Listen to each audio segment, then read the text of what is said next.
नए प्रदेश की ओर आएँ और राज्य के विकास में अपना योगदान करें। दूरस्थ क्षेत्रों में विकास तभी पहुंच पाएगा जब वहाँ पर जो पढ़े लिखे लोग हैं, जो बुद्धिजीवी लोग हैं, जो जागरूक लोग हैं, वो वहाँ पर रहें।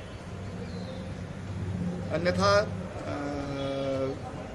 विकास की बात जब हम करते हैं तो विकास के लिए बहुत ज़रूरी है कि वहाँ पर लोकल इन्वेस्टर हों, लोकल लोगों की जेब में पैसा हो। और पैसा लेकर अगर हम बाहर निकल जाते हैं तो फिर स्थानीय विकास कैसे होगा या मूल का विकास कैसे होगा। तो एक कोशिश की है मैंने इस दिशा में कि लोग थोड़ा उधर लोगों का ध्यान आकर्षित हो। मैं ये बताना चाहता हूँ कि बहुत स्कोप है हमारे दूरस्थ क्षेत्रों में, लेकिन जो हम देहरादून में करना चाहते हैं अगर हम वहीं इसी का विचार वहाँ पर करेंगे तो वो संभव नहीं है।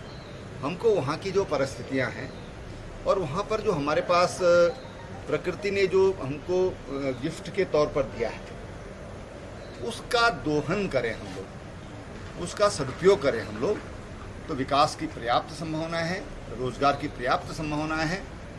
और अगर हम जब पहाड़ की बात करते हैं, उत्तराखंड राज्य की बात करते हैं, तो उसका आशय यही है कि हम दूरस्थ क्षेत्रों तक विकास को पहुँचाएं। क्या बनाना चाहते हैं? देखिए वहाँ पर अभी आवास बनाएंगे, जब जेब में कुछ व्यवस्था होगी तो फिर उसके आवास वहाँ पर बनाएंगे। और मेरी कोशिश हुई कुछ लोग और भी वहाँ पर जाएं।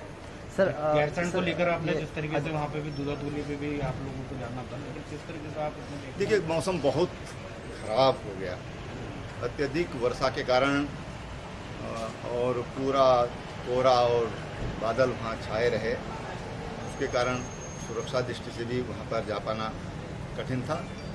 रास्ता भी काफ़ी कठिन है, लेकिन हाँ मैं जैसे ही मौसम ठीक होगा मैं निश्चित रूप से वहाँ जाऊँगा। पिथौरागढ़ सर एक ये होता है कि पिथौरागढ़ जाना था कल, लेकिन पिथौरागढ़ में भी मौसम ख़राब रहा। यहाँ देहरादून से ही हेलीकॉप्टर उड़ नहीं पाया, काफ़ी विलम्ब से, और वो भी आधे रास्ते तक पहुँच पाया।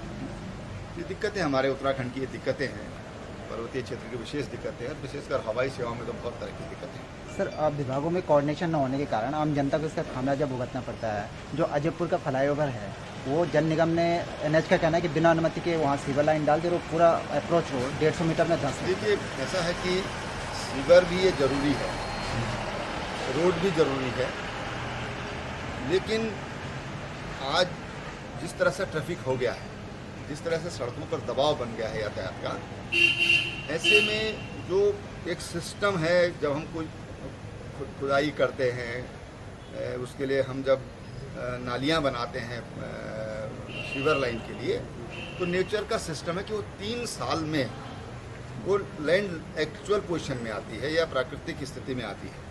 आज इतनी प्रतीक्षा नहीं है किसी को, और इतना लोड सड़कों पर है कि हम इतना इंतज़ार नहीं कर सकते। बाकी वो तकनीकी लोग हैं, उसकी जांच करेंगे और उसको देखेंगे। तालमेल होना चाहिए, बात सही है। राजेंद्र नेगी जी का पार्थिव शरीर मिल गया है और अब उनका परिवार, आप किस तरीके से उनके देखिए हमारी उनके लिए श्रद्धांजलि है, और हमको आशंका थी, और सेना के तमाम वरिष्ठ लोगों से लेकर अपने रक्षा मंत्री जी से लेकर सबसे मेरी बातचीत हुई थी, और सेना के अधिकारियों ने यही कहा कि जितनी चिंता आप कर रहे हैं इतनी चिंता हमारी भी है। हम लगातार प्रयास में हैं कि उसका वो जीवित या मृत किसी भी हालत में हम उसको रिकवर करने के लिए प्रयास कर रहे हैं।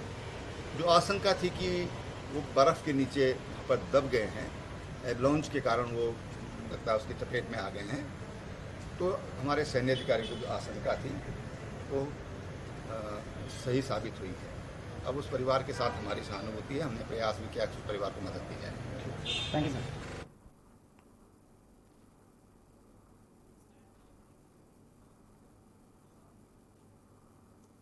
यार